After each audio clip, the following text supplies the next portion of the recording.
All right, so we have the salamander here, and we're going to look at some of its muscular characteristics. But first of all, we're going to look at this line here.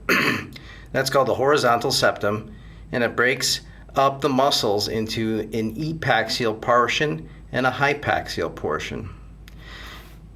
The muscles on the top of the trunk here are called the dorsalis trunci, and there's kind of a little ghost here of where the myomeres were. This is actually just pigment kind of breaking up this, making it look like a bunch of separate myomeres.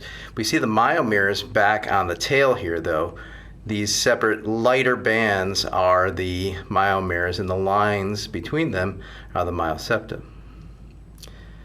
All right, anteriorly here, we have the external obliques. And I haven't dissected it out here, but you can look in the book and see what's actually going on here. But we have the external obliques on the outside. Then if you were to peel that back, you would have the internal obliques.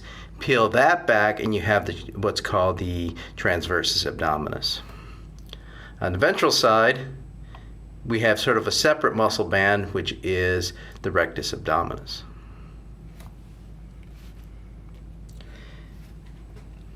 All right, so up in the head region here, we're going to have a couple of muscles that adduct, there we go.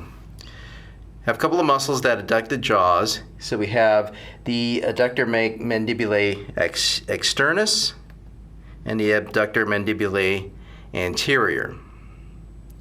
And then back here, we have the branchiohyoideus. There's a little slip muscle under here, the depressor mandibulae, that you don't need to know. All right, in the shoulder girdles, so we've removed the gills here. So let's take a look on the other side. I'll be upside down for you.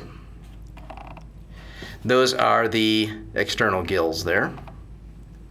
So we removed those, and we can now see the shoulder girdle.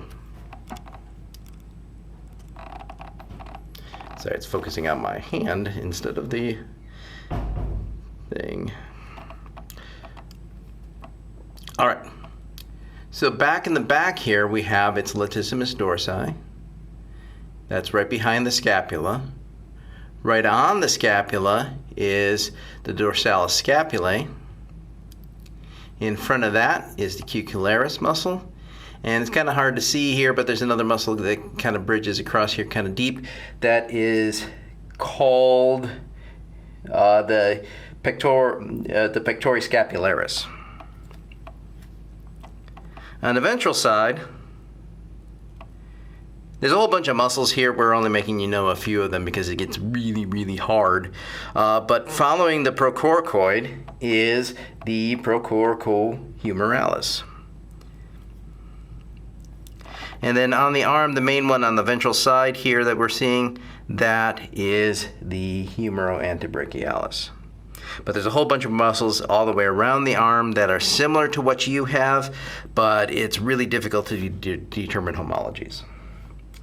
All right, so we have mid-dorsal septum on the top, and on the bottom, we have the linea alba, which separates the two halves.